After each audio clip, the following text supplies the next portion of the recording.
Wipe that wine off quick before she stains the guest list. The words cracked across the deck louder than the string quartet playing in the corner. A hostess in a scarlet dress leaned forward, her smirk glinting sharper than the diamonds at her neck. With a flick of her wrist, she tipped her glass, sending a stream of Merlot splashing onto the golden gown of the woman standing by the railing. The liquid streaked down like an accusation in motion, burgundy threads cutting across gold fabric until it pooled on the teak floor. Guests froze mid-sip. A hush fell, broken only by the gentle hum of the yacht engines. No one rushed forward. No one intervened. They looked, they whispered. Then they looked away. The woman in gold did not reach for napkins. She didn't recoil or protest. She stood still, the wine soaking her gown but not her posture. Every droplet clung to her like a scar, a mark meant to humiliate, but her silence gave it a different weight-like evidence, preserved in real time. She wasn't invited, the hostess declared, scanning the faces around her. These events are for people who matter, a laugh scattered from the corner. Someone muttered, crashing a yacht party, bold but pathetic. Another adjusted his cufflinks and added, she should have known better, but her eyes said otherwise. They swept the crowd's sequined gowns, polished loafers, crystal flutes trembling between careless fingers. She had faced this theater before. At 24, a hotel clerk told her she didn't look like a penthouse guest. At 30, a lender said her presence wasn't reassuring to investors. Now, on a yacht she herself had bankrolled, they delivered the same performance dressed as protocol, soaked in prejudice. Before we continue, the narrator cuts in, voice steady. Where are you watching from? Drop your city or country in the comments below. And if you believe in dignity and justice, hit like and subscribe. These stories spark change, and we're glad you're here. Now, back to her. The hostess placed her empty glass on a passing tray, her tone dripping with victory. Security, she commanded. Escort her out before she ruins the evening. Guests shifted subtly, clearing space as if exile required an aisle. Some smirked behind their champagne, others clutched their pearls, relieved to not be the target. Yet the woman in gold didn't flinch. She stood anchored as the yacht swayed beneath them. The wine staining her gown wasn't weakness, it was fuel. Every second she stayed silent, the tension thickened, the air charged. To the crowd, she was just another intruder caught and exposed. To the hostess, she was disposable, forgettable. But in truth, she was the storm waiting in silence, about to show the entire deck that the only stain on this guest list was arrogance. The wine was still dripping from her gown when the command snapped again, louder this time. Security. Remove her. Now. Two men in black jackets stepped forward from the far end of the deck. Their shoes struck the teak floor in deliberate rhythm, each step echoing like a verdict already sealed. Guests shifted their bodies, subtle but complicit, forming a narrow aisle as if exile required a stage. Glasses tilted, conversations hushed, and a cruel anticipation crackled in the air. The woman in gold did not step back. Her gown, heavy with wine, clung to her frame, but her spine remained straight. She let the silence expand until even the music from the string quartet seemed muted. Her stillness unsettled the performance, like a spotlight that refused to dim. The hostess in crimson relished the scene. She lifted her chin and spoke to the crowd rather than to the woman she had just humiliated. This is why lists exist. To protect us from imposters who think a dress can buy a place among real guests. Her words were sugar-coated in formality, but the poison was unmistakable. A man near the champagne bar laughed too loudly. She probably rented that gown, trying to blend in until someone noticed. Another voice from the back added, every party has one. Tonight it is her. These lines landed like stones, casual but cutting. Yet not every eye reflected malice. By the buffet, a young attendant froze with her checklist. Barely older than 22, she remembered entering that very name into the system earlier. She had seen the VIP marker attached to it. Now, as accusations flew, her fingers tightened around the clipboard. She opened her mouth, but the hostess's glare cut her down before a sound escaped. Do not stare, girl. Clear the tray. The attendant obeyed, stepping back, but her eyes lingered on the woman in gold. She recognized something that the rest refused to see. Composure where there should have been shame. The security men reached the circle. One extended his arm, not in courtesy but in command. Ma'am, step aside. You are disrupting the event. His tone carried the weight of authority misused, finality layered over prejudice.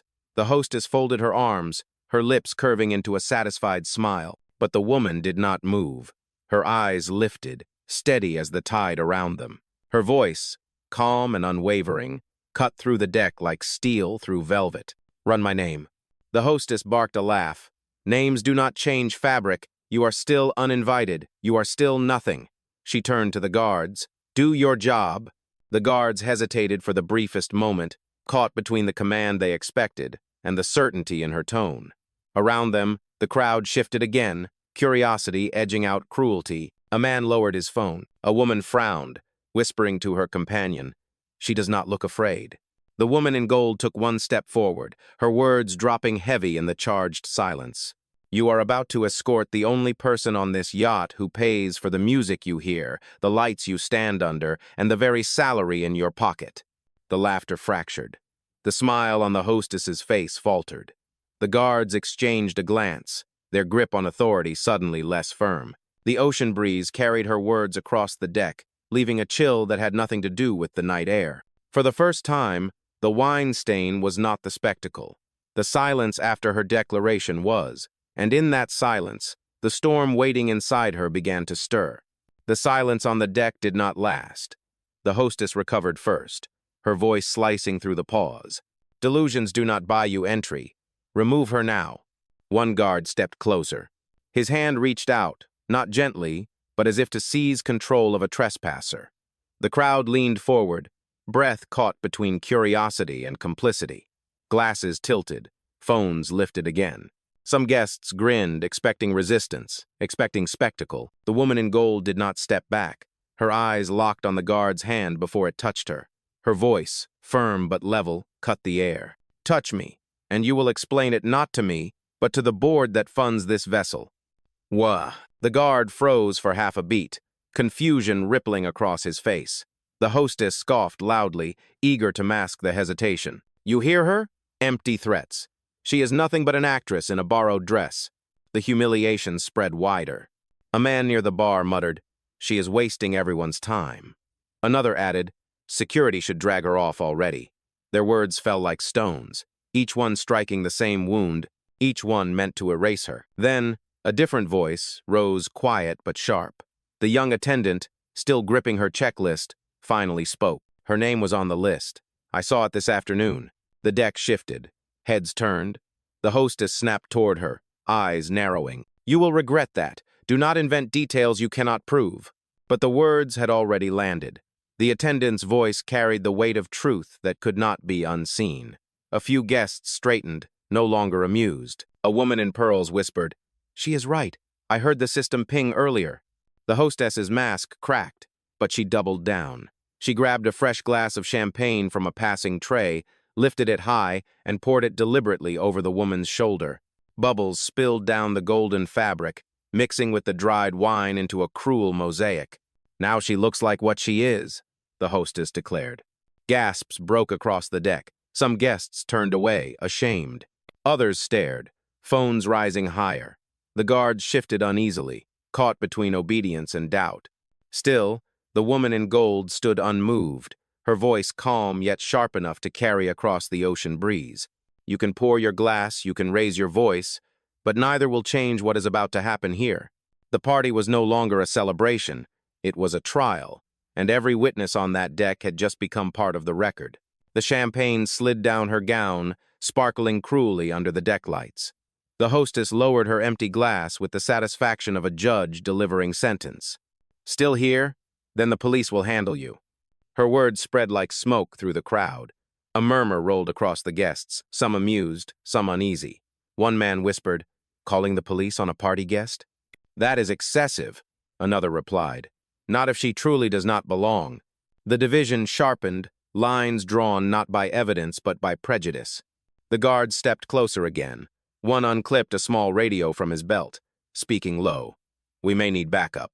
His partner nodded, hand hovering near her arm, ready to enforce the command. Their movements were slow but deliberate, each one echoing the assumption that resistance would be met with force. The young attendant who had spoken earlier clutched her checklist tighter. "I told you her name was on the list," she said, louder this time. Her voice trembled but carried. A guest in pearls nodded in agreement. I remember hearing it too. There was a VIP entry earlier this evening. The hostess spun toward them, voice sharp as broken glass. Enough. Both of you stay silent before you lose your jobs. This is my deck tonight, and I decide who belongs. But the words rang hollow. The woman in gold remained unmoved, her silence pressing harder than any insult. She lifted her gaze, not toward the hostess, but toward the guards who hovered inches away. Her voice, steady and unshaken, cut through the heavy night air. You are seconds away from putting your hands on the owner of this vessel. The declaration did not shout. It did not need to. It landed like an anchor, pulling the weight of the entire deck down with it. The guards froze. One frowned, uncertainty clouding the obedience in his stance. The other glanced at the crowd, now restless, shifting under the strain of doubt. The hostess laughed, brittle and forced. Owner? A fantasy in gold fabric. If you were the owner, none of us would be standing here. She gestured broadly to the glittering guests. You think a story can change reality? But reality had already begun to tilt. Phones recorded. Eyes judged. The ocean breeze carried her calm words farther than the hostess's shrill defiance. And in that moment, the balance of power on the yacht wavered about to swing in a direction no glass of wine could contain. The words, owner of this vessel, hung over the deck like a flare in the night. For a moment, no one moved. Even the waves beyond the rail seemed to pause. Then the crowd broke into whispers, a restless tide of disbelief and curiosity. Did she just say owner? One guest muttered, clutching his glass tighter. Impossible, another replied quickly, but his eyes did not carry conviction. Phones lifted higher. Screens glowed as live streams quietly began.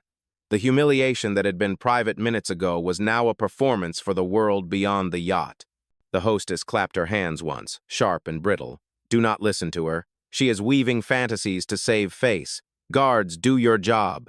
But the guards hesitated. Authority that had seemed certain a minute before was slipping under their feet. One guard spoke low, almost unsure. Ma'am, if what she says is true.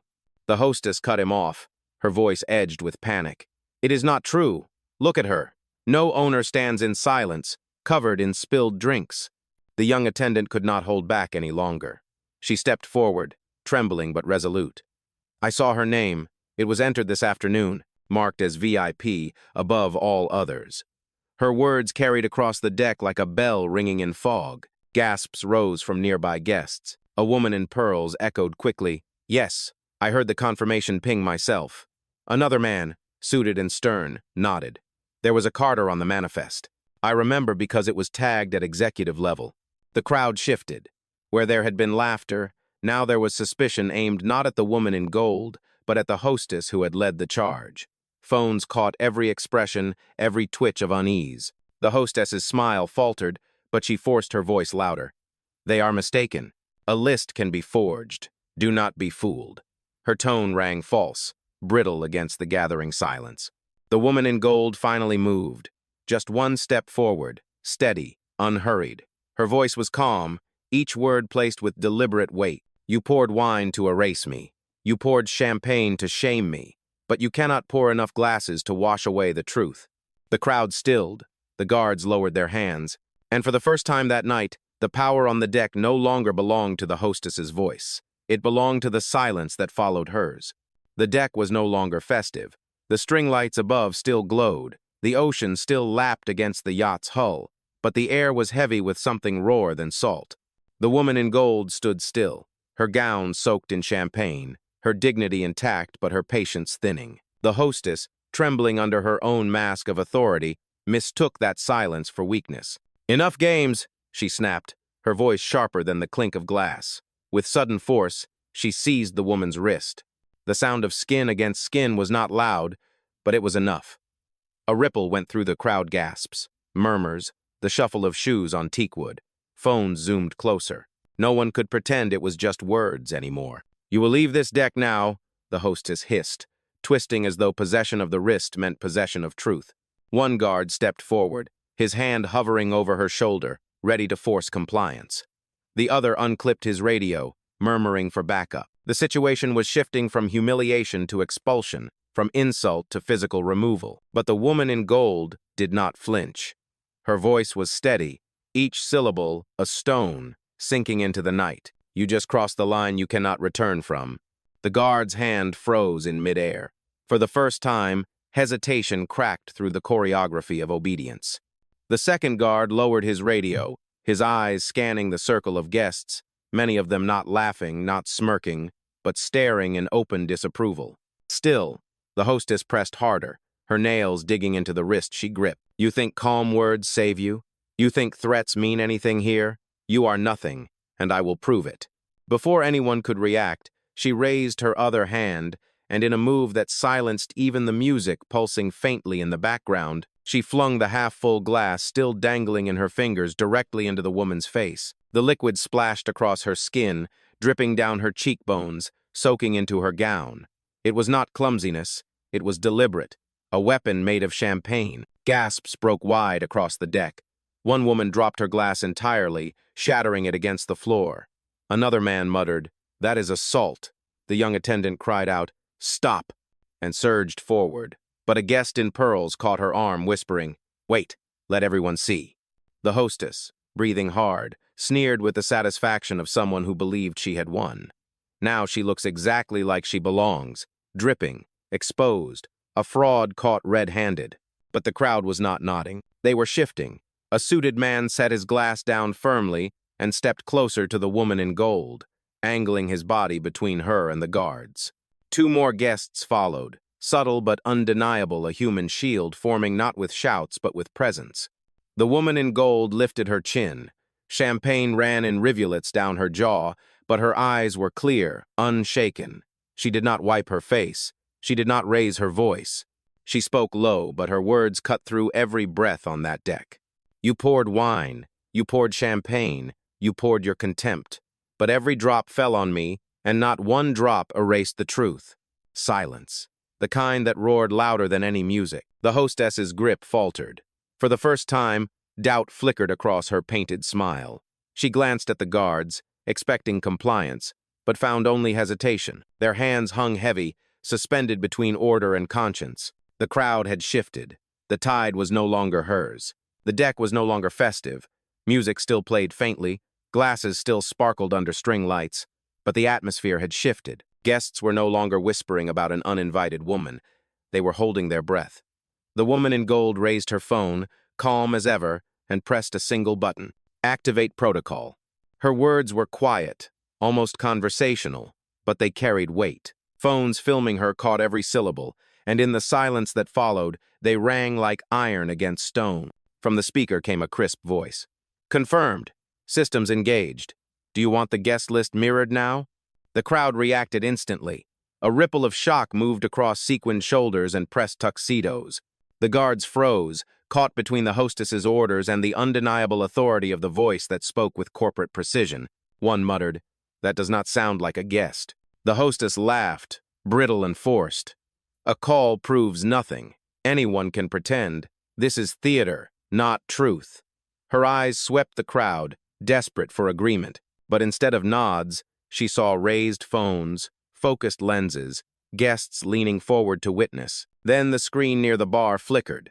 It had been looping sponsor logos all evening. Now it shifted abruptly. Names scrolled across in elegant white font, each tagged with markers. At the very top, highlighted in gold, one line glowed. Carter, executive owner. The murmurs rose into a wave. Owner? It says executive owner. Her name is Carter? Guests pressed closer, capturing the display. Screens zoomed in, their cameras proof against denial. The young attendant, voice trembling but steady, spoke again. That is exactly what I saw earlier. Same name, same marker. The hostess paled, then flushed red, words stumbling over themselves. That screen can be hacked. She could have bribed someone. Do not let her deceive you. But the crowd was already turning. A man in a navy suit shook his head firmly. You cannot fake a yacht's core system. Not from a party deck. A woman in pearls added, I have been in corporate law 20 years. That label means ownership, nothing less. The guards, who had been seconds away from seizing her, lowered their hands entirely. Their eyes met in silent understanding. They had nearly dragged the one person who signed their paychecks. The woman in gold finally shifted. She lifted her chin, droplets of champagne still clinging to her skin, and turned her gaze on the hostess. Her words were steady, deliberate, leaving no space for denial. "You demanded proof. You just broadcast it yourself." The crowd hushed again, not in dismissal but in awe. The truth stood luminous on the screen, undeniable in its authority. Phones kept rolling, but now guests were whispering to one another not about an intruder, but about a revelation. The hostess tried one last laugh, but it cracked in her throat. She turned to the guards, searching for obedience, but found only hesitation. One guard stepped back entirely. The other shook his head. Neither would touch her now, and for the first time all evening, the balance had shifted completely. The stain on her gown no longer mattered. The only thing anyone saw was power, quiet, anchored, unshaken. The word owner glowed across the screen like fire on the horizon. The effect was instant. Guests who had whispered before now spoke aloud, no longer afraid of being overheard. She was right. It says executive owner clear as day. They tried to throw out the woman who owns the yacht. Phones captured every angle. The deck that had once been filled with music and shallow chatter now pulsed with something heavier, truth exposed in real time. The hostess's composure cracked. She shook her head violently, as if denial could erase the letters burning across the display. "This is not real. It cannot be real. Someone tampered with the feed." But the crowd was not with her anymore. A woman in pearls folded her arms. "You humiliated her twice, and now you call her a liar again? Enough." A suited guest added, "That screen is linked to the vessel's registry. No one on this deck could fake that." The guards exchanged a look of pure dread. They had nearly dragged the one person who controlled their employment. One lowered his eyes, shame heavy on his face. The other muttered, "We should step back." And they did. Retreating 2 paces, their authority dissolved into silence. The young attendant who had spoken earlier stepped forward again, this time braver. "Her name was there from the start. I saw it. And you tried to erase her." The words struck deeper than any accusation. The hostess spun toward her, desperate. "Stay silent or lose your job." But the threat had no weight now.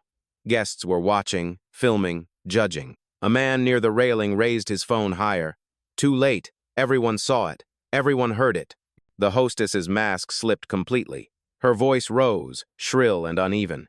"This was my night. My event. Do you hear me? Mine." Daryl. But no one cheered with her. No one clapped. Instead, a ripple of applause began near the back of the crowd. One pair of hands, then another, then more. It spread across the deck until the very same people who had laughed moments ago were now clapping for the woman in gold. The sound was not thunderous, but it was steady, undeniable. Phones shook as they recorded it. Faces turned, no longer mocking but filled with awe. The woman in gold did not bow, did not smile. She stood still, letting the applause wash over her like a tide reclaiming the shore. Champagne and wine still stained her gown, but in that moment, it looked less like a mark of humiliation and more like a crown forged in trial. The hostess stood frozen, her hand trembling at her side. Her voice had failed, her grip on control shattered. Every eye on the deck was no longer on her. They were on the woman she had tried to erase. And for the first time that evening, the truth was undeniable. Power had shifted, not with shouting, not with force, but with silence that refused to break. The applause echoed across the deck, steady and deliberate, a rhythm that drowned out the hostess's last claim to control. Every clap was a verdict, every raised phone a record. For the first time all evening, the yacht was no longer her stage, it was evidence. The hostess's face contorted, the practiced smile gone. She raised her hands, desperate. "Listen to me. This is a misunderstanding. She fooled all of you. She hacked the system. She bribed someone. Her words stumbled, thinner with every attempt. Guests shook their heads. A man near the champagne bar said plainly, "You humiliated the owner in her own space." "There is no misunderstanding." Another voice followed. "And you laid hands on her. Twice. We all saw it." The guards, who had once loomed with authority, now shrank back. One wiped sweat from his brow, muttering to his partner, "We are finished if she presses charges." The other whispered, "Not just finished. Blacklisted." Their uniforms, once symbols of order, now looked like costumes stripped of meaning. The young attendant stepped into the circle again, her voice stronger than before. "You told me to stay silent. But silence is why things like this keep happening. Not this time. She looked at the woman in gold, eyes steady. I saw the list. I will not deny it again. The crowd murmured, some nodding, others clapping once more. This time not polite, but fierce. A woman in pearls lifted her phone higher and said for all to hear, "The world is already watching." The hostess flinched. She turned in circles, searching for allies, but the faces that once smirked with her now turned away. Even the ones who had laughed earlier avoided her eyes, unwilling to be dragged down with her. Her voice cracked under the weight of isolation. I was protecting the event, I was doing my job, but no one believed it. A suited man near the railing cut in sharply. Your job was to host. Instead, you humiliated the very person who gave you that job. His words carried like judgment, cold and undeniable. The woman in gold remained still, letting every accusation against the hostess hang unanswered. She did not need to speak. The crowd was doing it for her. Every guest who had once stood by in silence now bore witness aloud. The guards tried one last defense. We acted under instruction, one said, his voice thin. We thought she was unauthorized. But the words only deepened the divide. A guest replied from the corner, "Then you should have thought twice before laying a hand on her." The second guard lowered his head, shame written across his features. Phones captured everything.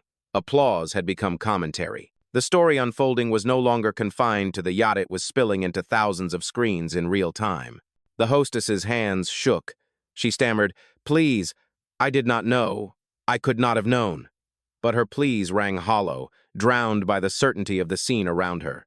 And in the center of it all, the woman in gold stood unwavering, champagne and wine drying into her gown but not into her spirit.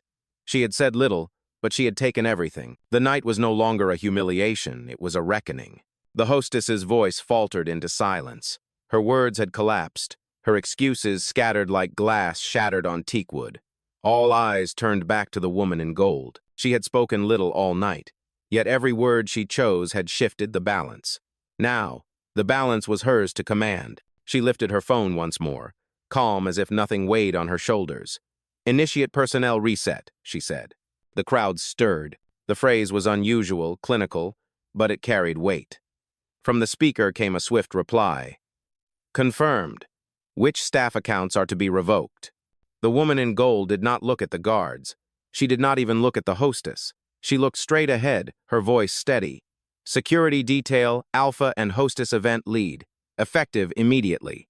The screen by the bar flickered again. Lines of text scrolled across system logs, staff IDs, and finally, in bright red letters, "Access revoked."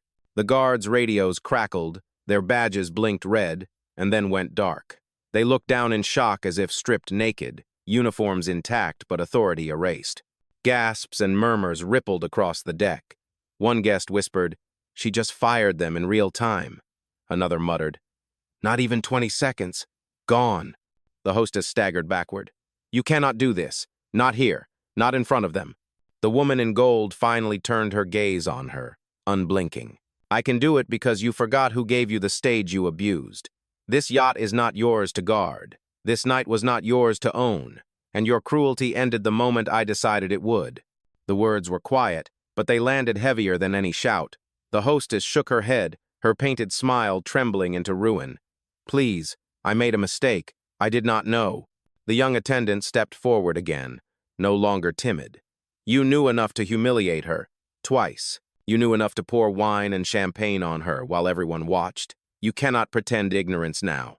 The crowd murmured in agreement. Some clapped again, not polite but sharp, as though each clap was another nail sealing the verdict. Phones kept recording, lenses unblinking, witnesses multiplying by the second. The guards removed their earpieces, their shoulders slumping. They did not argue. They did not beg. They only stepped aside, stripped of the authority they had nearly abused.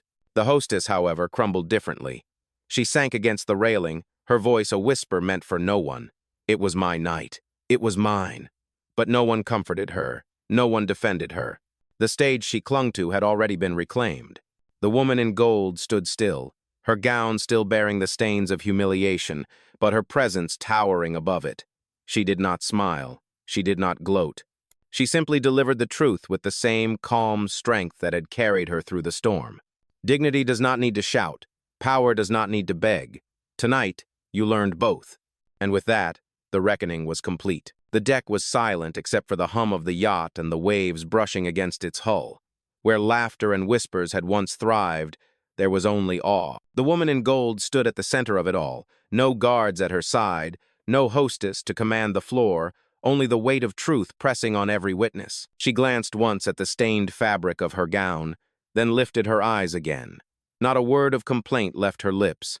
Instead, she slipped her phone back into her clutch and gave a simple nod. A door at the far side of the deck opened. Her assistant stepped forward, crisp in a tailored suit, carrying a fresh shawl and speaking quietly into an earpiece. Without fuss, he draped the shawl across her shoulders, shielding the stains without erasing them. They remained visible, like scars worn as proof. Guests shifted in reverence.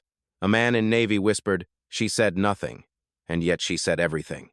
A woman in pearls added softly, "This is what power looks like when it does not need to prove itself." The hostess remained by the railing, crumbling, eyes wide as though the night itself had betrayed her. No one approached her. No one offered a hand. She was already forgotten in the shadow of the woman she had tried to erase. The woman in gold turned. Her steps measured across the teak floor. Every heel strike echoed louder than applause. She did not rush. She did not linger. She simply walked with the certainty of someone who owned not just the vessel, but the silence that now belonged to her. Guests parted, not out of fear, but out of respect. Some bowed their heads. Others lowered their phones, no longer recording but witnessing with their own eyes. At the top of the stairs leading below deck, she paused once. Her voice, low and steady, carried across the gathering. Justice does not need to shout. Dignity does not need to ask. Remember that. Then she descended, leaving behind the deck, the lights, the stunned crowd, and the stains that had failed to diminish her. For a moment, no one moved. And then, slowly, hands came together again, this time not hesitant, not scattered, but united. Applause rose, filling the night air, echoing across the water. The story of humiliation had ended. What remained was the story of power, quiet and unbroken.